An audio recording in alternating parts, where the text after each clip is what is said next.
interview, and you drew that out of him. There's a lot more depth there than I think meets the eye. And he does understand Kim Jong-un, and all of the rest of us pundits who are kind of amateurs and haven't had that direct contact like he has.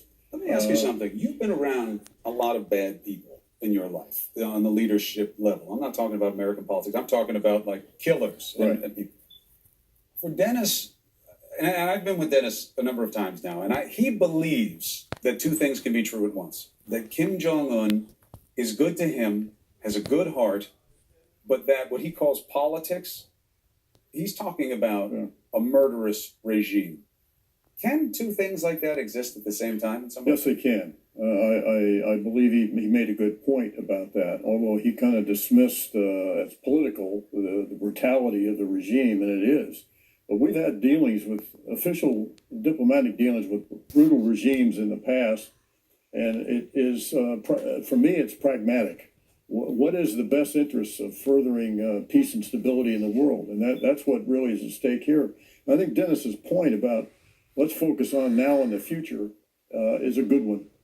Except you do have to have eyes wide open about you do what you're dealing with. And I hope somehow in this summit meeting, right, that the subject of human rights abuses is brought up by the United States with Kim Jong-un and North Korea. Right, and that's really the big topic on the table. Let's talk about that, because look, this is not within Dennis Rodman's portfolio. It is coincidental, let's say, at the least, that he was saying 4 years ago that he thought something like this would be happening if somebody would give it a chance. The Obama administration wasn't open to it. This administration was.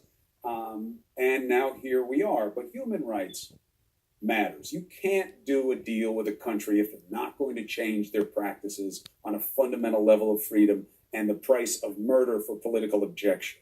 Does that have to be on the table in this meeting between the president and Kim right now? Yeah, it does. I do think, though, there is perhaps, and I may be criticized for this, but there probably is a priority order. And I think the first order of business is to get our arms around some sort of path ahead on denuclearization. But should not be to the exclusion of these other considerations, normally human rights conditions. So what we're about here is trying to make the North Koreans alter their behavior profoundly, both with respect to what they now view as their security and their long-established practices of brutality and suppression of their people. Jim Clapper, thank you so much for helping us understand the history unfolding before our eyes right now. Well, thanks, Chris. It's been great to watch the history with you. Boy. So this is a moment many thought would never happen. We're going to take a break right now. We have much more for you. Right now, you're looking at earlier moments. Those two men, the leader of North Korea and the president of the United States, are in a meeting alone with only interpreters. Imagine what might be said right now. When we come back, we'll take you through the possibilities. Stay with us.